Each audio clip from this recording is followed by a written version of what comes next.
Hello everyone, welcome back to Walk Away. Today, I'm excited to share one of my favorite comfort foods, chicken curry. This dish is rich, creamy, flavorful, and perfect for sharing with family and friends. With tender chicken, colorful vegetables, and a delicious curry sauce, this recipe is guaranteed to become a family favorite. Let's get cooking!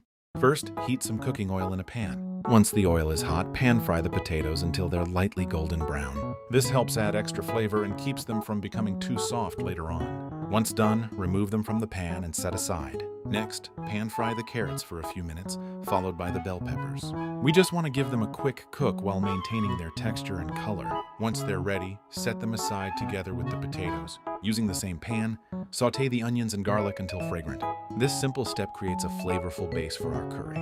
Once the onions become soft and translucent, add the curry powder. Stir continuously and cook it for a few minutes to release its aroma and deepen its flavor.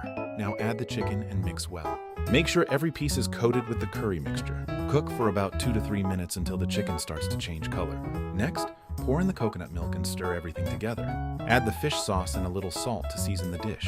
Allow it to simmer for about 3 to 5 minutes so the chicken can absorb all the wonderful curry flavors. After that, add the evaporated milk. This gives the curry a richer and creamier texture. Stir well, cover the pan, and let it simmer for a few more minutes until the chicken becomes tender and the sauce thickens slightly. To balance the flavors, add a little brown sugar and freshly ground black pepper. The sugar helps balance the savory and spicy notes, while the black pepper adds a gentle kick. Now it's time to add back the pan-fried potatoes and carrots. Gently mix them into the curry sauce and allow them to soak up all that rich and creamy goodness. Finally, add the bell peppers and give everything one last stir. Their vibrant color and slight sweetness make the dish even more appetizing.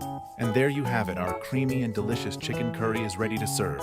The chicken is tender, the vegetables are perfectly cooked, and the sauce is rich, smooth, and packed with flavor. Serve it hot with freshly steamed rice and enjoy every bite. Thank you for watching Walk Away. If you enjoyed this recipe, don't forget to like, share, and subscribe for more easy, delicious, and budget-friendly recipes. Happy cooking, and I'll see you in the next video.